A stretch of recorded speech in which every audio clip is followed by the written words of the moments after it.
चलिए आइए हम लोग टॉपिक पर आते हैं अपना वायुमंडल का गर्म और ठंडा होना, ये टॉपिक है हम लोग का। Heating and cooling nature of the atmosphere. तो हीटिंग एंड कूलिंग नेचर में आप देखेंगे कैसे वायुमंडल गर्म होता है। हीट बजट हम लोगों ने जब पढ़ा था तो हम लोग देखे थे कि एटमॉस्फेयर से 14% एनर्जी विभिन्न गैसों के द्वारा एब्जॉर्ब करती है। देखिए परीक्षा में ऐसा तार्किक लिखने का प्रयास करिएगा, ये नहीं कि सविंदर सिंह में क्या लिखा है, एनसीईआरटी में क्या लिखा है, अपना पूरा एक्सपीरियंस लेना चाहिए। तो इसीलिए हम लोग का देखिए नंबर क्या होता है, हम लोग वायुमंडल का जो चैप्टर आया वायुमंडल की संरचना, तो पहला चैप्टर सविंदर सिंह से नोट्स बना लिए, नहीं, वो चीज़ आपको एग्जाम में नहीं मांगता है, वो सिखाने का किताब है। और एग्जाम में लिखने का जो पॉइंट्स होता है वो पूरा पढ़ने के बाद अपनी समझ लिखनी चाहिए, यानी पूरा क्लाइमेट को ही जोड़ कर लिख दीजिए किसी टॉपिक से, तब वो आपका आंसर आता है। अब जैसे देखिए वायुमंडल का गर्म और ठंडा होना, ये क्वेश्चन हम लोग को मिल गया, इस पर हम लोग साइंटिफिकली वैज्ञानिक तरीके से कैसे लिखते हैं। हम लोग शुरुआत करते हैं कि वायुमंडल सूर्य से डायरेक्ट रेडिएशंस के रूप में, प्रत्यक्ष विकिरण के रूप में 14% सूर्य से आने वाले किरणों का विभिन्न गैसों के द्वारा अवशोषण होता है। 14% of energy absorb by the different gases of the एटमॉस्फेयर्स। तो ये पॉइंट्स हम लोग को एक पॉइंट मिल गया। Remain the atmosphere heated through the terrestrial radiations. जो शेष है वो पार्थिव विकिरण से, जो पृथ्वी जो रेडिएशंस करती है उससे ही गर्म होता है। पहला ही पॉइंट आपका कंक्लूजन जैसा दिखे, और ये तभी आएगा जब हम लोग पूरा अपना समझ पा रहे हैं। यानी 14% एनर्जी एटमॉस्फेयर में डायरेक्ट मिल गया सन के द्वारा, और शेष वो इनडायरेक्ट रेडिएशंस के द्वारा वो हीट होती है। इनडायरेक्ट रेडिएशंस में आप देखेंगे क्या होता है। इनडायरेक्ट रेडिएशन में जैसे आपने 51% जो एनर्जी आपने देखे हैं, 51% अर्थ के पास रेडिएशन आती है, उसमें 17% एनर्जी डिफ्यूज डे लाइट से आता है, विसरित दिवा प्रकाश से आता है। 34% जो एनर्जी है वो किससे आता है, डायरेक्ट रेडिएशन से आता है। और यही जो 34% एनर्जी डायरेक्ट रेडिएशन और 17% जो डिफ्यूज डे लाइट है, इससे एनर्जी रिलीज होती है किसके रूप में, तो हम लोग जानते हैं कि अर्थ के द्वारा रेडिएशंस होता है, डायरेक्ट रेडिएशन, फिर इवोपोरेशंस के रूप में खर्च होता है, कन्वेक्शन के रूप में खर्च होता है, टर्बुलेंस के रूप में खर्च होता है। यानी हमारा एटमॉस्फेयर एनर्जी कहाँ से गेन किया, अर्थ से गेन किया। अर्थ से ही वायुमंडल हमारा गर्म होता है। इसीलिए कभी कभी यहाँ प्लेन्स का क्वेश्चन आ जाता है कि वायुमंडल के गर्म करने के लिए मुख्य जिम्मेदार कौन है, सूर्य, पृथ्वी। आप देखेंगे पृथ्वी का ज़्यादा रोल है, और कहीं कहीं दोनों ऑप्शन में डाल लिया कि सूर्य और पृथ्वी दोनों, तो फिर दोनों में टिक लगाइए, क्वेश्चन के हिसाब से उत्तर देने का प्रयास करिएगा। ये देखिए आपने समझ लिया वायुमंडल का गर्म और ठंडा होना। हम लोग का नोट्स अलग है, लेकिन हम लोग एग्जाम में लिखेंगे तो अलग लिखेंगे, अपना पूरा कंक्लूजन देंगे। अब जरा देखिए उसके प्रोसेस क्या है, प्रोसेस पर बात करें। वायुमंडल के हीटिंग और कूलिंग के लिए उसके पास जो प्रोसेस है वो पहला है हिंदी में परिचालन, कंडक्शन मेथड। दूसरा जो है आपका रेडिएशंस, टेरेस्ट्रियल रेडिएशंस के द्वारा ज़्यादा पृथ्वी गर्म हो पाता है। इसी के अतिरिक्त आप देखेंगे कन्वेक्शन, संवहन प्रोसेस, लिक्विड और गैस संवहन के द्वारा गर्म होते हैं। इसी प्रकार से कंडेंसेशन, संघनन के द्वारा भी एटमॉस्फेयर गर्म होता है। और इसके अतिरिक्त आप देखेंगे रुद्धोष्म प्रक्रिया, एडवेक्शन, उसको हम लोग एडवेक्शन फोर्सेस कहते हैं। तो रुद्धोष्म प्रक्रिया, तो इस प्रकार से। और इसके अतिरिक्त भी आप देखेंगे कि आपके पास और है मेथड एब्जॉर्प्शन, जो डायरेक्ट रेडिएशन को एब्जॉर्ब कर लिया जाता है। तो इस तरह से हम लोग देख पाए। तो क्या क्या आपने प्रोसेस देखी, फिर से देख लीजिए। पहला आपका हम लोग एब्जॉर्प्शन से शुरू करते हैं। पहले एटमॉस्फेयर में सबसे पहले एब्जॉर्ब हुआ, एब्जॉर्प्शन हो गया, अवशोषण। दूसरा हम लोग का कंडक्शन, ठोस में होता है ये। फिर तीसरा आप देखेंगे कंडक्शन के बाद, परिचालन के बाद आपका तीसरा पार्थिव विकिरण टेरेस्ट्रियल रेडिएशंस, वो भी टेरेस्ट्रियल रेडिएशन से काफ़ी इसी प्रकार से आप देख रहे हैं क्या नाम है, संघनन कंडेंसेशन का प्रोसेस, कन्वेक्शन इवेपोरेशन होने के बाद क्या होता है, कंडेंसेशन के द्वारा एनर्जी मिल गई। और उद्घोषण प्रक्रिया, इसको हम लोग एडियाबेटिक चेंज कहते हैं। एडियाबेटिक चेंज, अपने उद्घोषण का मतलब होता है स्व का मतलब होता है सेल्फ टेम्परेचर चेंज हो जाना, बढ़ जाना या घट जाना, इसी को सेल्फ चेंजिंग को ही हम लोग कहते हैं एडियाबेटिक चेंज, और इसी को हम लोग कहते हैं ऊर्ध्वस्म प्रक्रिया। तो ये अगर प्रोसेस लिखने के लिए कई क्वेश्चंस में आ गया तो यहाँ से प्रीलिम्स का ये टॉपिक ज़्यादा है, प्रीलिम्स में यहाँ ज़्यादा क्वेश्चंस बनते हैं। फिर भी ये सब प्रोसेस को समझने से आप क्या होगा, अच्छा आंसर लिखिएगा। कहीं ना कहीं प्रोसेस को अगर आप समझते हैं कि एटमॉस्फेरिक हीटिंग एंड कूलिंग के लिए प्रोसेस कौन से, एजेंट कौन से, गर्म करके या ठंडा होने के लिए, तो सबसे पहले एब्जॉर्प्शन को नहीं बात कर लीजिए। तो एब्जॉर्प्शन में आप देखते हैं कि डिफरेंट टाइप के गैसेज हैं, वो 14% एनर्जी सन से एब्जॉर्ब कर लेते हैं। हम लोग हिट बजट में भी ये चीज़ देखे थे। तो ये अवशोषण में ज़्यादा कुछ है नहीं, विभिन्न प्रकार के गैसें क्या करती हैं, जो सन का डायरेक्ट रेडिएशन शॉर्ट वेव्स आ रहा है उसी को क्या कर लिया, एब्जॉर्ब कर लिया, और इस तरह से हमारा जो एटमॉस्फेयर है डायरेक्टली 14% एनर्जी सन से प्राप्त कर पाता है। रिमेन वो देखेंगे अर्थ के थ्रू पाता है। दूसरा जो प्रोसेस है वो है कंडक्शन। कंडक्शन को हिंदी में कहते हैं परिचालन। कभी कभी आ जाता है कि ठोस वस्तुओं में ऊर्जा का संचरण किस मेथड के द्वारा होता है, परिचालन के द्वारा। अगर मान लीजिए जैसे हम लोग हैंडल, साइकिल का हैंडल पकड़ लेते हैं ठंडा के दिन में, हमारा बॉडी गर्म रहता है, हैंडल के तुलना में हमारा बॉडी से उसमें एनर्जी जाने लगती है, हमको ठंडा मालूम होता है। तो ये साइकिल के हैंडल और हमारे बॉडी में जो एनर्जी का ट्रांसमिशन हो रहा है वो कौन सा मेथड है, परिचालन। इसी प्रकार से जैसे मान लीजिए कि कहीं सन का एनर्जी आ रहा है रॉक्स में, तो वो एनर्जी जो रॉक्स में आया है बगल के रॉक्स में टच होकर प्रवाहित होता रहता है, इसको हम लोग क्या कहते हैं, परिचालन। यानी किसी वस्तु में पदार्थ के अणुओं द्वारा जो एनर्जी स्थानांतरण होता है उसको हम लोग क्या कहते हैं, कंडक्शन मेथड्स कहते हैं। तो आप समझ गए होंगे कि वायुमंडल के निचले भाग में परिचालन मेथड इंपॉर्टेंट है। परिचालन मेथड निचले भाग में, वहाँ चट्टान है, चट्टान एक दूसरे से टच में है, वो एक दूसरे को एनर्जी ट्रांसमिट करेगा, और उसके कनेक्शन में हवा भी आएगा तो हवा भी धीरे धीरे गर्म हो जाएगा।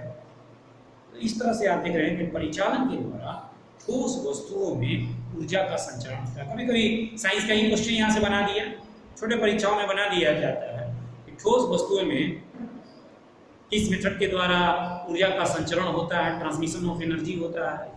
सॉलिड ऑब्जेक्ट्स में तो आप देखेंगे कंडक्शन मेथड। ये क्लियर हो गया। वायुमंडल के निचले भाग में ये मेथड्स ज़्यादा पावरफुल है, इससे ज़्यादा एनर्जी ट्रांसमिशन होता है। दूसरा जो मेथड है वो है संवहन मेथड, कन्वेक्शन।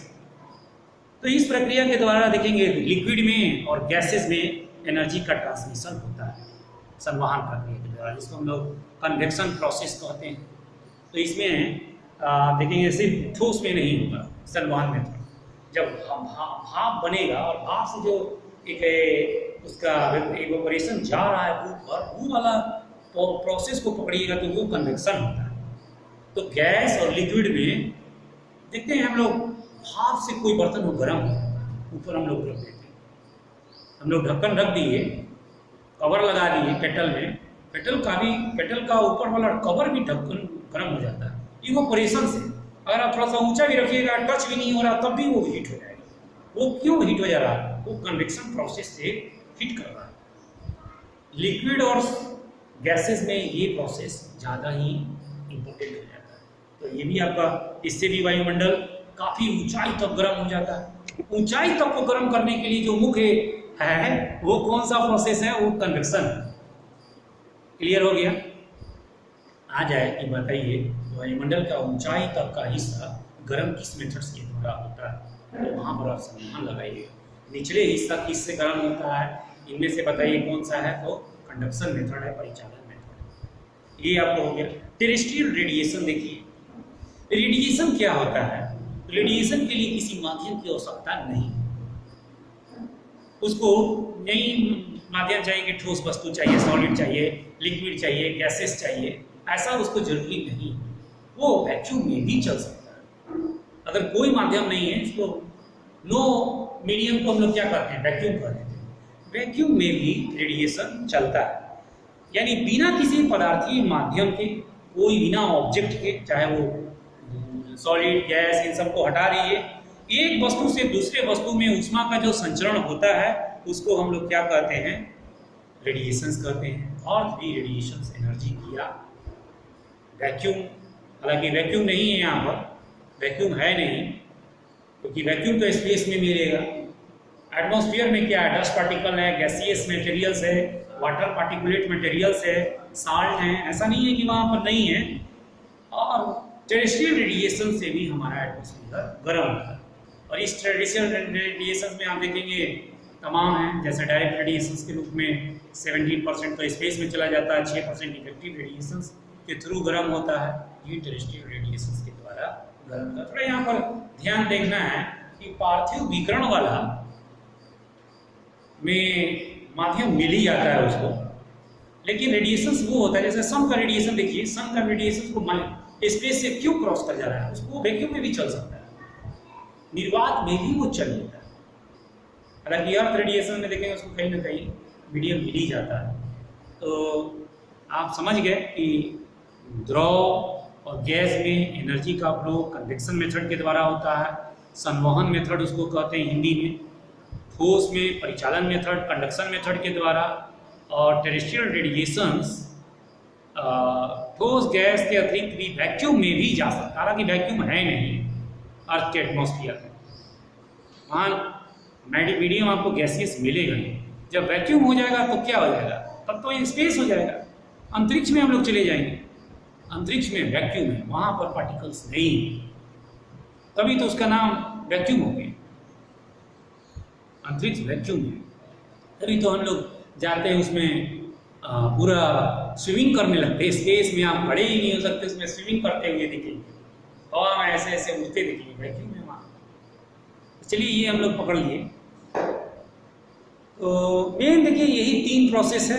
इसके अतिरिक्त रेडिएशंस के बारे में हम लोगों ने बात कर ही लिया। रेडिएशंस 2 प्रकार के होते हैं, शॉर्ट वेव्स के रूप में और लॉन्ग वेव्स के रूप में। विकिरण खिड़की भी थोड़ा सा समझ लीजिए, ये विकिरण खिड़की क्या है। विकिरण खिड़की उच्च पर्वतों को कहा जाता है। उच्च पर्वत क्या करते हैं, हाई माउंटेन जो है वो रेडिएशंस को बहुत जल्दी उनके पास रीच कर गया, एब्जॉर्ब कर लेते हैं और वो जल्दी से इमिशन भी कर देते हैं। इवनिंग होते होते इमिशन स्टार्ट, 8 बजे तक पूरा पहाड़ ठंडा हो जाए। ऐसे क्षेत्रों को हम लोग ओपन विंडो कहते हैं, विकिरण खिड़की कहते हैं। उच्च पर्वतों को ओपन विंडो कहते हैं। तो ये हम लोग समझ गए। ब्लैक बॉडी क्या होता है ये भी थोड़ा सा हम लोग समझ लें। ब्लैक बॉडी, ब्लैक बॉडी उसको कहते हैं जो सूर्य से, ब्लैक बॉडी उस पदार्थ को कहते हैं जो एनर्जी को ज़्यादा से ज़्यादा एब्जॉर्ब कर ले और गर्म होने के बाद वो पूरी एनर्जी को क्या कर ले, रिलीज कर ले। ऐसी चीज़ को हम लोग ब्लैक बॉडी कहते हैं। ऐसा नहीं है कि उसका कलर से हम लोग को कुछ लेना देना है। स्नो भी ब्लैक बॉडी होता है। स्नो क्या करता है, एनर्जी को एब्जॉर्ब कर लेता है और फिर रेडिएट भी कर देता है, रिलीज कर देता है। सैंड भी देखेंगे ब्लैक बॉडी है। बालू एब्जॉर्ब कर लेता है लाइट को और फिर रिलीज भी कर देता है। तो ऐसे पदार्थ जो संपूर्ण विकिरण को अवशोषित कर ले और फिर एक तापमान पर अधिकतम ऊर्जा का विकिरण कर दे, इसे ही हम लोग पूर्ण कृष्णिका कहते हैं हिंदी में, पूर्ण कृष्णिका। और इंग्लिश में इसी का नाम है ब्लैक बॉडी। स्नो भी ब्लैक बॉडी होता है, सैंड भी आपका ब्लैक बॉडी है। तो इस तरह से हम लोग ये पॉइंट्स देख लिए। रुद्धोष्म परिवर्तन क्या होता है, जिसको इंग्लिश में हम लोग एडियाबेटिक चेंज कहते हैं। एडियाबेटिक चेंज, तो एडियाबेटिक चेंज में आप देखेंगे अपने आप हवा के ऊपर जाने या नीचे आने से उनके तापमान में स्वमेव अंतर, changing the heating and cooling nature of the air itself when go upward and downwards। ऊपर जाता है उसका टेम्परेचर देखेंगे लेप्स होता है, कम होता है लैप्स। नीचे आता है उसका टेम्परेचर इंक्रीज हो जाता है, और उसमें भी देखेंगे वही कंडक्शन वाला प्रोसेस काम करेगा, इसीलिए ऐसा होता है। तो एडियाबेटिक में क्या है कि इसमें बाहर से कोई एनर्जी मिलाई नहीं जाती, ये अपने आप ऊपर और नीचे जाने से इसके तापमान में फैलने और संकुचन, ऊपर जा रहा तो फैल रहा है, वॉल्यूम इसका बढ़ जा रहा है। अभी मान लीजिए आपसे पूछते कि बताइए कि किस स्फीयर में सबसे ज़्यादा वॉल्यूम है? थर्मोस्फीयर। तापमंडल का आयतन ज़्यादा है, डेंसिटी कम है। हमेशा तापमान घनत्व और आयतन अगेंस्ट होता है, अगर आयतन ज़्यादा है तो घनत्व कम है, क्योंकि फॉर्मूला देखिए घनत्व इक्वल टू द्रव्यमान बटा में आयतन। आयतन द्रव्यमान के नीचे है, घनत्व proportional to mass, density proportional to mass. घनत्व द्रव्यमान के प्रोपोर्शनल होता है, यानी अगर द्रव्यमान बढ़ रहा है तो घनत्व भी बढ़ेगा, समानुपात है। और आयतन उसका व्युत्क्रमानुपात है, अगर आपका आयतन बढ़ेगा घनत्व कम। तापमंडल का आयतन क्या हो जाएगा? ज़्यादा हो जाता है और घनत्व कम हो जाएगा। वहीं आपका जो सबसे वाला नीचे वाला मंडल है ट्रोपोस्फियर, क्षोभ मंडल, उसमें देखते हैं घनत्व ज़्यादा रहता है, आयतन कम होता है। मास चूंकि वहाँ ज़्यादा है, द्रव्यमान वहाँ ज़्यादा है। ये सब तेरा वैज्ञानिक ढंग से देखेगा तो साइंस का फिजिक्स का भी क्वेश्चन आपका सही हो जाएगा, इधर से भी क्वेश्चन मिल जाते हैं, पीसीएस वगैरह में तो आ सकता है। तो ये हम लोग देख लिए कि रुद्धोष्म परिवर्तन में वो एटमॉस्फेयर का गर्म या ठंडा होना ऊपर और नीचे पर डिपेंड करता है, और इसमें फैलते और संकुचन होते हैं, बाहर से कोई एनर्जी मिलाई नहीं जाती है। रुद्धोष्म परिवर्तन भी दो प्रकार का होता है, एक ड्राई एडियाबेटिक होता है, एक मॉइस्ट एडियाबेटिक होता है। जो सरफेस से ऊपर हवा जाता है वो ड्राई एडियाबेटिक रेट पर चेंज होता है। 1000 मीटर पर 10 डिग्री सेल्सियस टेम्परेचर अपने से ऊपर जाने से कम हो जाता है। और जब वही ड्राई एडियाबेटिक क्या हो जाता है, ड्राई एडियाबेटिक देखेंगे अपने संघनन बिंदु को जब पाता है, कंडेंसेशन पॉइंट्स को पा लेता है, कोसांक बिंदु जिसको हम लोग ड्यू पॉइंट्स कहते हैं, ड्यू पॉइंट्स को जब पाने लगता है तो फिर क्या होता है, मॉइस्ट एडियाबेटिक रेट शुरू हो जाती है। उसका देखेंगे 1000 मीटर पर 6 डिग्री सेल्सियस के दर से टेम्परेचर कम होता है।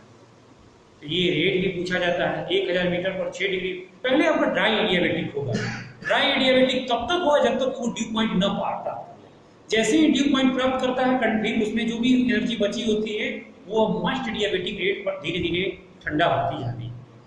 और उसका भी एक लिमिट होगा, अगर मॉइस्ट एडियाबेटिक फिर से आपका फिनिश हो गया, वो अगर सैचुरेटेड हो गया, संतृप्त हो गया, तो वो भी खत्म हो जाएगा, अब ऊपर उठने की क्षमता उसकी मर गई। तो ड्राई एडियाबेटिक 1000 मीटर पर आपका देख रहे हैं 10 डिग्री सेल्सियस होता है, वहीं मॉइस्ट एडियाबेटिक 1000 मीटर पर 6 डिग्री सेल्सियस होता है। और इस तरह से आपका पूरा ये प्रोसेस